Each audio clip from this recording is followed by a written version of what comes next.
জাতীয় সমাজতান্ত্রিক দলের জাসদ সভাপতি ও সাবেক তথ্যমন্ত্রী হাসানুল হক ইনুর বিরুদ্ধে এক ঐতিহাসিক ও চাঞ্চল্যকর রায় ঘোষণা করেছে আদালত।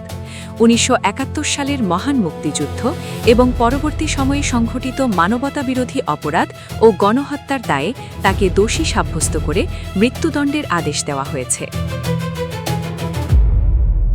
বিজ্ঞ আদালত তার পর্যবেক্ষণে উল্লেখ করেন, আসামির বিরুদ্ধে আনা অভিযোগগুলো প্রসিকিউশন পক্ষ কোনো প্রকার সন্দেহাতীতভাবে প্রমাণ করতে সক্ষম হয়েছে। অপরাধের গুরুত্ব বিবেচনা করে তাকে সর্বোচ্চ শাস্তি মৃত্যুদণ্ড প্রদান করা হলো। রায় ঘোষণাকে কেন্দ্র করে আদালত চত্বর ও এর আশেপাশে নজিরবিহীন নিরাপত্তা ব্যবস্থা জোরদার করা হয়েছে। মোতায়েন করা হয়েছে বিপুল সংখ্যক পুলিশ ও র্যাব সদস্য। রায়ের পর আদালত প্রাঙ্গণে মিশ্র প্রতিক্রিয়া দেখা গেছে।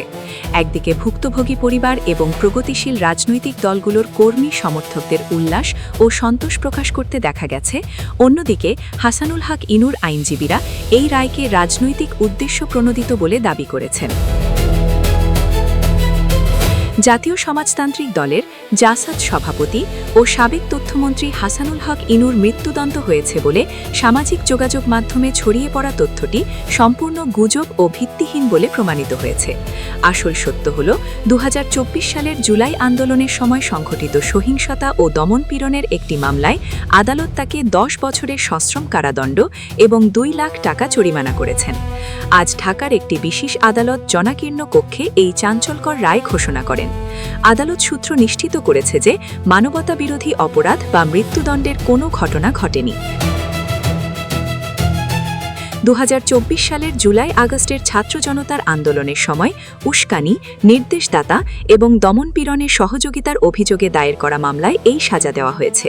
প্রধান সাজা ১০ বছরের সশ্রম কারাদণ্ড, ২ লাখ টাকা জরিমানা, অনাদায়ে আরও ৬ মাসের বিনাশ্রম কারাদণ্ড। গুজবের অবসান। রায় ঘোষণার পরপরই সামাজিক যোগাযোগ মাধ্যমে তার মৃত্যুদণ্ড হয়েছে বলে কিছু ভুইফোর পেজ ও আইডি থেকে গুজব ছড়ানো হয়, যা সুনির্দিষ্ট তথ্যের পর মিথ্যা প্রমাণিত হয়েছে। বিজ্ঞ আদালত তার রায়ে উল্লেখ করেন, তৎকালীন সরকারের মন্ত্রী ও প্রভাবশালী রাজনৈতিক নেতা হিসেবে জুলাই আন্দোলনে সাধারণ শিক্ষার্থীদের ওপর বল প্রয়োগের নীতি নির্ধারণে আসামির প্রত্যক্ষ ভূমিকা ছিল। রাষ্ট্রপক্ষ আসামির বিরুদ্ধে আনা অপরাধের ডিজিটাল ও মৌখিক প্রমাণাদি আদালতে যথাযথভাবে উপস্থাপন করতে সক্ষম হয়েছে। রায়ের পর আদালত চত্বরে তীব্র উত্তেজনা দেখা দেয়। আন্দোলনকারী শিক্ষার্থীদের একটি অংশ আদালত প্রাঙ্গণে জড়ো হয়ে এই রায়কে স্বাগত জানিয়ে স্লোগান দেয়। তবে তাদের দাবি ছিল, সাজা আরও কঠোর হওয়া উচিত ছিল। এই বাংলাদেশ আপনার প্রতিষ্ঠা হওয়ার পরে যা যেরকমেরই চলতেছে, আমরা যারা সাধারণ আমরা দেখতেছি প্রতিষ্ঠানের রাজনীতিই চলতেছে। যখন যে দল ক্ষমতায় আসে সে অন্য দলকে আপনার দমন করার জন্য ব্যস্ত থাকে। সাধারণ মানুষের উন্নয়নের সঙ্গে ওটা ব্যস্ত থাকে না। আপনার এই বাজার ব্যবস্থা আপনার দেখেন, আপনার প্রত্যেকটা পণ্যের দাম বাড়তি, আপনার সয়াবিন তেলের দাম বাড়তি, আপনার গ্যাসের দাম বাড়তি, আপনার এই চালের দাম বাড়তি, সমস্ত জিনিসের দাম বাড়তি। কিন্তু তারা আপনার ক্ষমতা আসার জন্য বলে যে আপনাকে ফ্রি খাওয়ামু, কিন্তু ক্ষমতা আসার পরে তারাই দেখি আবার দাম বাড়াই দেয়। কিন্তু আমরা এই বাংলাদেশে এই ৫ই আগস্টের পরে একটা জিনিস দেখতে পারতেছি, আইনের এমন একটা বেহাল অবস্থা চলতেছে।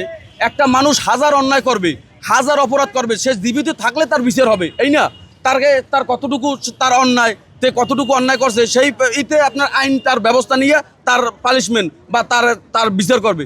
কিন্তু আপনার একটা মানুষ মৃত্যু হয়ে গেলে তার তো বিচার একমাত্র আল্লাহর হাতেই চলে যায়, যে তা আপনার ফেরেশতা আছে, আজরাইল আছে, তার ওই দুনিয়ায় তার বিচার করবে। কিন্তু এখন 5ই আগস্টের পরে দেখছি মৃত্যু ব্যক্তিকে কবর থেকে তুললে তারপর এই লাশ আপনার পুড়িয়ে ফেলাই নয়। তার মানে আল্লাহর চাইতে বড় বিচারক এখন বর্তমানে এই বাংলাদেশের আমরা এই যারা মানুষ।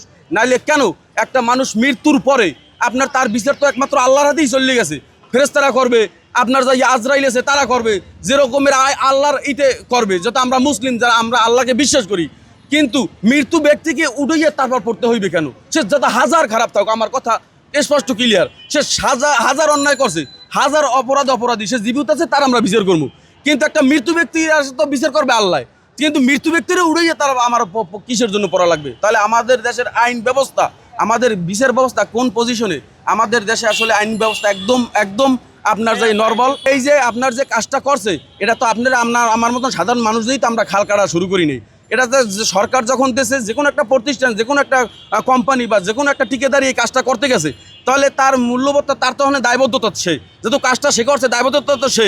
কিন্তু আমি তো সাধারণ জনগণ, আমি তো চাইলেই যে করতাম না আমার 2 কিলো আপনার খালের কাজ দেন, আমি করি, আপনি চাইলে পাইবেন। এটা যাই দেখবেন, আপনার যে কোনো দল ক্ষমতা থাকলে তার লোকজনই বা তাদের নেতাকর্মীরাই এই কাজ করে থাকে, ঠিক আছে। আপনার এই রকমের আপনার কাজ যেন না হয়, এইটার প্রতি আমরা মানে সাধারণ মানুষের কাছে মানে আকুল আবেদন, আপনারা এইটা বেশি বেশি শেয়ার করুন এবং এই সাধারণ মানুষের এই ভূমিহীনের পাশে দাঁড়ান।